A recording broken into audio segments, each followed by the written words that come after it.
The ship Nomad's Fortune floated helplessly in space. Far from any busy travel routes in the Cygnus sector, the old freighter had seen better days. Captain Vexnar sat in his command chair, worry showing in all six of his eyes. His blue scales had faded to gray over his many years of space travel. "Any response to our calls?" he asked his navigator. Meal, whose skin glowed faintly in the dim emergency lights, shook her head. "Nothing, Captain. We've been sending messages for 3 days now." The ship had hit space debris that nobody had mapped. The crash damaged their engines and punched holes in the ship's hull. With limited repair tools and oxygen running low, the 7 crew members faced a scary future. "No one cares about a small independent ship like ours," Vexnar said, clicking his jaw parts in frustration. "The big transport companies get help right away at us. We're on our own out here." The crew had tried everything they knew. They fixed what they could, but the main problems were beyond their skills. The life support system display showed oxygen levels dropping steadily. "Maybe we should power down everything except life support," suggested Garrix, the ship's engineer. His 6 fingers moved nervously as he spoke. "It might buy us another day." Captain Vexnar was about to agree when Meal suddenly straightened up. "Captain, I'm picking up a ship approaching," she said, her antenna twitching with excitement. "It's small, very small." "Rescue vessel?" Vexnar asked, hope in his voice. Meal studied her screen. "I don't think so. It doesn't match any known ship types in our database. It's not a Concorde design." On the main view screen, they watched as a strange craft approached. It looked rough and simple compared to the sleek ships of the Galactic Concorde.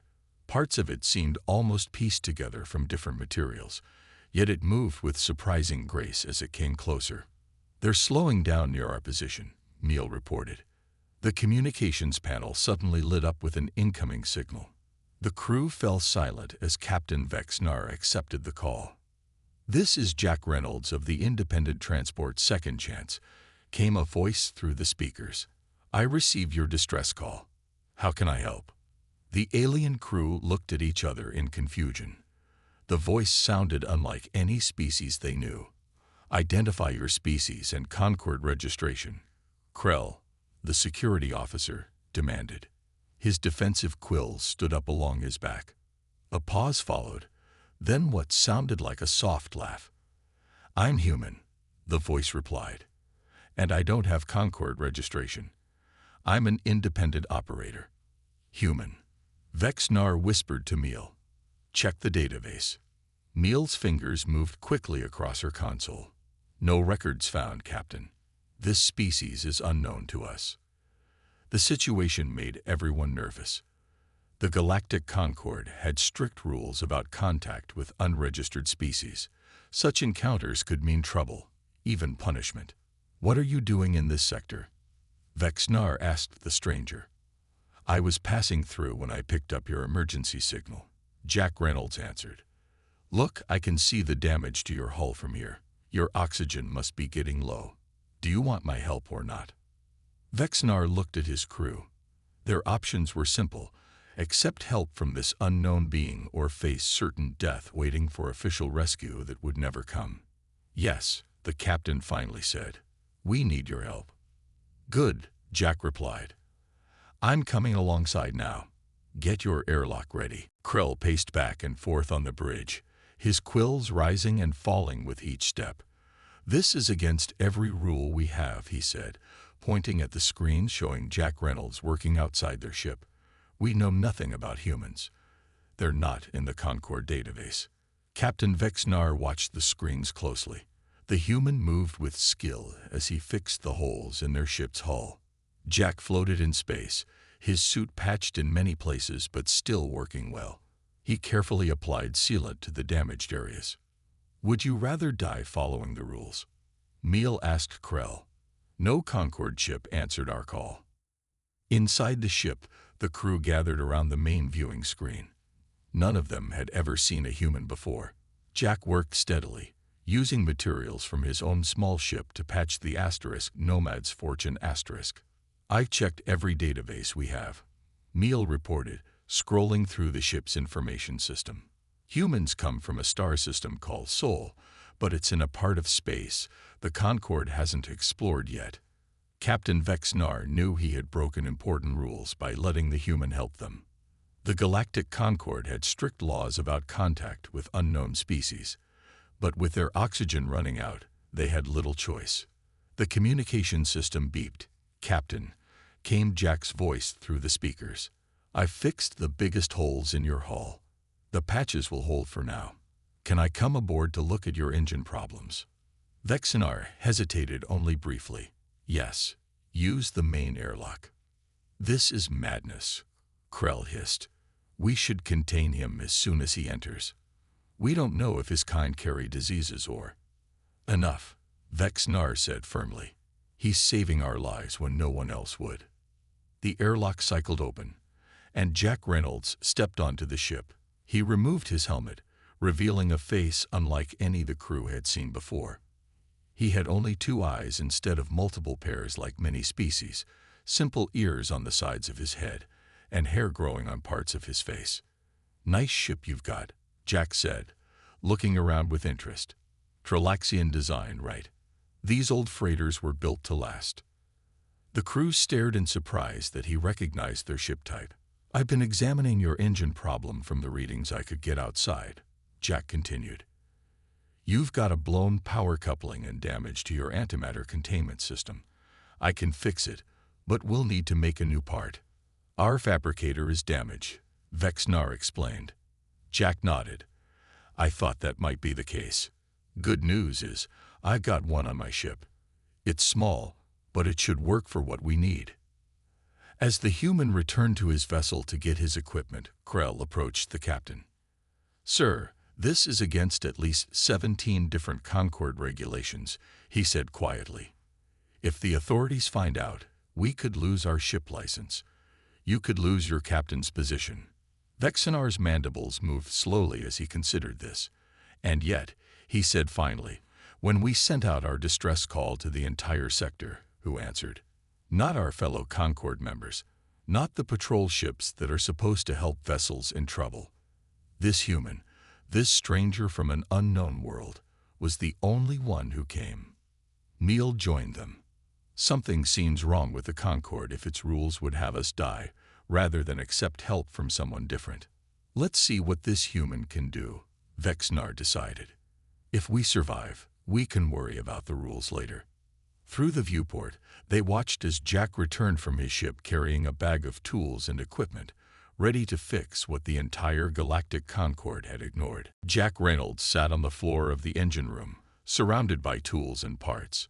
Some were his own, others borrowed from the ship. The human worked on the damaged power coupling with steady hands. Garrix, the ship's engineer, watched him closely. The Meveran's hard outer shell made clicking sounds as he shifted from one foot to another. "That's not how we fix these systems," Garrix said, pointing at Jack's work. "You're not following standard repair methods." Jack didn't look up. "Standard methods are for standard situations," he replied. "This isn't standard." The way the human worked confused the crew. In the Galactic Concorde, engineers followed exact steps and approved procedures. But Jack tried different approaches, testing ideas as he worked. "You're bypassing the safety systems." Garrix's voice rose in alarm, his speech sacs vibrating rapidly. "Just temporarily," Jack assured him. "Look at your readings. Your antimatter containment is at 82% and dropping. If we follow the rule book, we'd need to power down completely, replace the coupling, and then slowly restart everything." "That is the safe way," Garrix insisted. "And how long would that take?" Jack asked. "Approximately 40 hours. Jack wiped sweat from his forehead. "You don't have 40 hours of life support left. I checked your systems.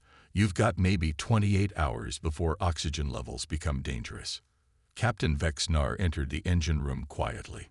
"So what are you doing instead?" he asked. "I'm hot swapping the coupling while keeping minimal power flowing," Jack explained. "It's risky, but it will take 4 hours instead of 40. Vexinar's eyes blinked in sequence, And if something goes wrong? Catastrophic antimatter containment breach, Jack admitted honestly. But it won't go wrong. I've done this before. The Concorde would never allow such a dangerous repair, the captain said. Jack shrugged. With respect, Captain, the Concorde isn't here. I am. For the next 3 hours, Jack worked steadily while Garrix and 2 other crew members assisted. The human showed them new ways to approach problems, improvising solutions with the limited materials available. Hand me that connector. No, the blue one, Jack said, reaching out without looking up. Garrix passed him the part. I've been an engineer for 15 years, and I've never seen repairs done this way. Sometimes the book way isn't the best way, Jack replied. Sometimes you need to think differently. When the final connections were made, Jack stood back. Okay, power it up slowly, 10% increments. The lights in the engine room flickered, then steadied. One by one, system indicators changed from red to yellow to green. The hum of the ship's power plant grew stronger. All systems online, Garrix announced, amazement in his voice. Antimatter containment at 94% and stable. Engine power at 73%. The crew broke into various sounds of celebration, clicks, hums, and whistles depending on their species. It worked, Vexnar said, mandibles spread wide in the Tralaxian expression of joy. Jack packed his tools away. It's not perfect. You'll need proper repairs at a station, but it will get you there safely. As the crew watched the human gather his things, Meal approached him. I don't understand, she said. Why would you take such risks for strangers? What do you gain? Jack looked surprised by the question. Gain? I don't need to gain anything. Then why help us? She pressed. Where I come from, if someone needs help, you help them, Jack said simply. That's just what humans do. Wouldn't you do the same? The crew exchanged uncomfortable glances, knowing the honest answer was probably no, not if it meant breaking Concorde rules. Perhaps, Vexnar said thoughtfully, we have forgotten something important in our carefully regulated society. The Nomad's fortune moved slowly through space. Thanks to Jack's repairs, the engines worked well enough to reach Way Station Epsilon. This massive space station was the main trading center for the sector. As they approached the docking area, Meal noticed something on her screens. Captain, we have an incoming message from station control. Put it through, Vexnar ordered. Nomad's fortune, this is Way Station Epsilon Control, came a stern voice. Our scans show unauthorized repairs to your vessel. Prepare for inspection upon docking. Jack and the crew exchanged worried looks. They had known this moment would come eventually. Acknowledged control, Vexnar replied. We had an emergency situation. The ship docked smoothly at the assigned bay. Almost immediately, the airlock opened and a team of uniformed officers boarded. They wore the silver and blue colors of Concorde security. Their leader was a tall Voxan, with gray skin and glowing rank symbols on his uniform. I am Inspector Drelk, he announced. This vessel and crew are under investigation for illegal contact with a non-Concorde species.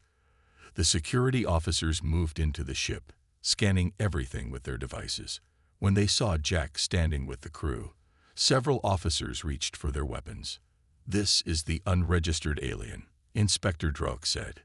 It will be detained for evaluation. Your ship is now impounded.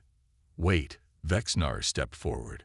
This human saved our lives when no one else would help. Without him, we would all be dead. Inspector Drelk's face showed no emotion. That is irrelevant. The protocols exist for the safety of all species in the Concorde. Unknown aliens pose potential risks. The security team moved toward Jack with restraint devices ready. Stop this at once. Everyone turned to see who had spoken.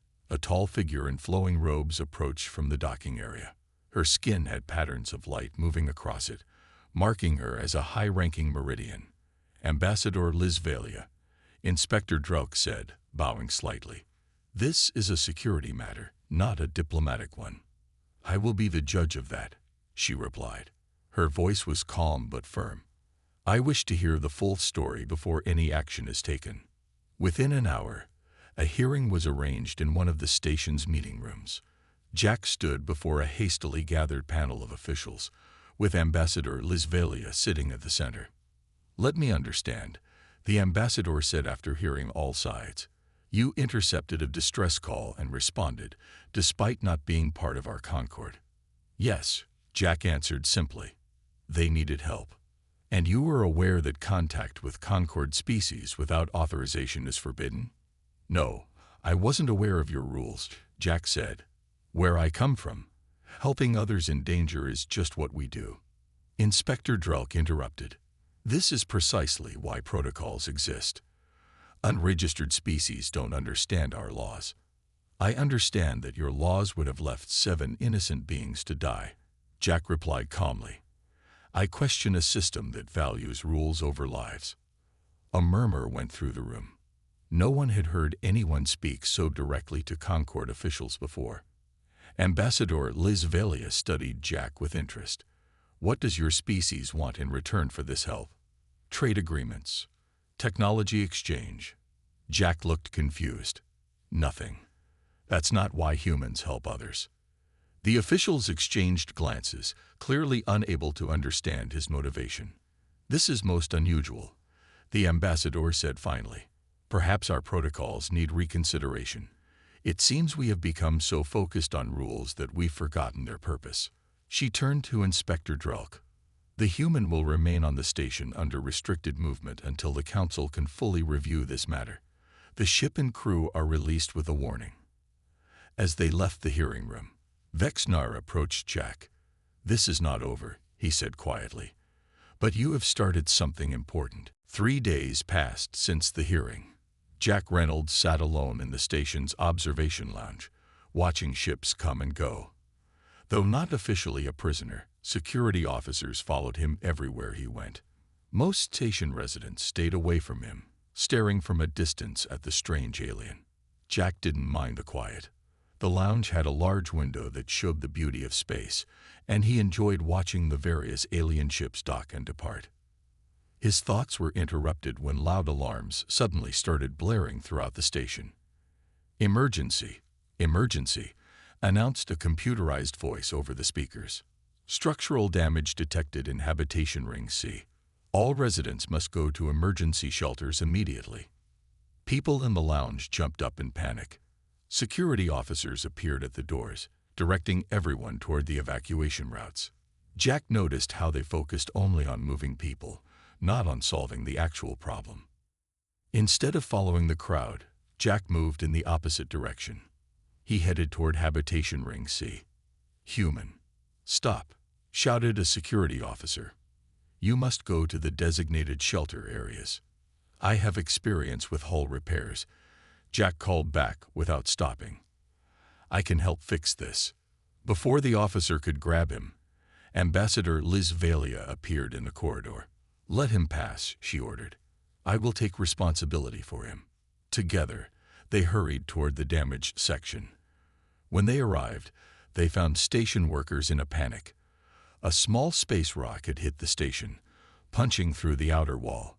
Emergency force fields were trying to hold the air in, but they were failing as power systems overloaded. "The main power line is cut," explained the station's engineer, his hard shell showing stress cracks. "We can't get enough power to the force fields. They'll fail completely in 20 minutes. Jack quickly looked around the room, taking in the situation. "Do you have portable air containment units?" "Yes, but someone would have to go into the section that's already lost air to place them," the engineer explained. "It's too dangerous." "I'll do it," Jack said without hesitation. The station crew stared at him in surprise. "Why would you risk yourself?" one asked. "There's no time to argue," Jack replied, already moving toward the emergency equipment storage. "Just tell me where these units need to go." What happened next amazed everyone watching. Wearing only a basic emergency spacesuit with limited air supply, Jack entered the depressurized section multiple times. He placed portable containment units in key positions, creating safe paths for trapped residents to escape. When the power systems began to fail completely, Jack stayed behind to manually redirect emergency power to critical systems. His quick thinking and bravery saved not only the station's structure, but also 23 residents who had been trapped. Hours later, when the crisis was over, Jack emerged from the damaged section. His suit was torn in places, and he looked exhausted. Waiting for him was not just the station officials, but a large crowd of residents from many different species. "I don't understand," Inspector Druk said, confusion clear in his voice. "You had no duty to risk your life. These people are not your kind." Jack took a deep breath of the station's fresh air. "Where I come from, that's exactly the duty we all have to each other. It doesn't matter what someone looks like or where they're from. If they need help, you help." Ambassador Lisvelia stepped forward. "The Concord has much to learn from humans, it seems. I have contacted the Central Council. They wish to speak with you directly." As word of Jack's actions spread throughout the station, people no longer avoided him. Instead, they approached with gestures of thanks from their various cultures. The human who had once been seen as a dangerous unknown was now being treated as a hero. "Perhaps," Ambassador Lisvelia said quietly to Jack, "this is the beginning of something new for the Concord." The great meeting hall on Axis Prime was filled with representatives from all 127 species of the galactic Concord. The huge circular room had rising tiers of seats, all facing the central speaking platform. Jack Reynolds stood on this platform, feeling small under the gaze of so many alien eyes. Jack wore formal clothes given to him by Ambassador Lisvelia's staff. The events on Waystation Epsilon had spread quickly throughout Concord space. Everyone wanted to see the human who had risked his life to save strangers. "We have reviewed all information regarding this situation," announced the Council Prime, an ancient being whose brain could be seen pulsing inside a clear protective case on top of his body. "The actions of this human challenge what we believed about unregistered species." Jack listened as the council members debated his fate. Some wanted to maintain the old rules, saying they existed for good reasons. Others pointed to how Jack had saved lives both on the Nomad's Fortune and at Waystation Epsilon. From a special viewing area, Captain Vexnar and his crew watched. They had traveled to Axis Prime just to be present for this historic meeting. Ambassador Lisvelia stood to speak. "Our protocols were created to protect us," she said. "Yet they have also isolated us. While we talked about rules, this human acted. While we worried about risks, he saved lives." The debate continued for hours. Finally, the Council Prime raised all four of his hands for silence. "Human Jack Reynolds," he said, "the Concord proposes something we have never done before. We offer you the position of provisional representative for humanity. You would establish the first human embassy within our territory and serve as contact until we can formally meet your government." Jack looked surprised. "I'm not a diplomat. I'm just a salvage worker." "Yet you have shown values that we seem to have forgotten," the Council Prime replied. "Your instinct to help others without asking for rewards is rare among us. Perhaps we have something to learn from humans." Later that day, Jack was shown to his new embassy, a small set of rooms in the diplomatic section of Axis Prime. As he looked around the simple space, there was a knock at the door. Captain Vexnar entered, his mandibles clicking gently. "You have changed things," the Tralaxian said. "Already, the Council has ordered a review of emergency response rules. Ships will now be required to answer distress calls from anyone, not just Concord members." Jack smiled. "That's a good start." "There is something I still do not understand," Vexnar said. "Why did you really come to help us?" "The whole truth." Jack sat down, gesturing for the captain to join him. 5 years ago, my ship was damaged in an asteroid field. I was alone, running out of air. A passing ship saved me without asking for anything in return. They weren't human. They were Arcturians, though I didn't know that then. Jack paused, remembering. They told me that helping others is how we all survive in space. I promised I'd do the same if I ever found someone in trouble. So it wasn't just a human idea, Vexnar said. The desire to help others exists everywhere, Jack replied. Sometimes it just gets buried under rules and fear. The Arcturians remembered. Humans remember. And now, maybe the Concord will remember too. Vexnar extended his hand in the human gesture he had learned from Jack. I have requested to join the new emergency response team the Council is forming. I want to learn more of this human way. As they shook hands, Jack realized that his simple decision to answer a distress call had started something much bigger than himself. One small act of kindness had begun to change an entire galactic civilization. The universe is vast and dangerous, Jack said. We all need each other out here. 1 year passed since Jack Reynolds became the human ambassador. Today, Waystation Epsilon was filled with important visitors. Representatives from all over Concord space gathered in the main hall to see the announcement of a new rule for everyone to follow. Jack stood near the front of the room. He wore a simple black uniform based on his old flight suit, but with a new human emblem on the chest. Next to him stood the Council Prime and Ambassador Lisvalia, both dressed in fancy ceremonial clothes. Today, announced the Council Prime to the crowded room, we introduce the Reynolds Protocol throughout all Concord space. From now on, all ships must help anyone in trouble, no matter where they come from or what they look like. Many people clapped and cheered, though some representatives stayed quiet. Change happened slowly in a civilization with hundreds of worlds and species.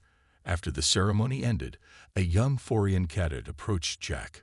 Her skin glowed brightly with youth and excitement.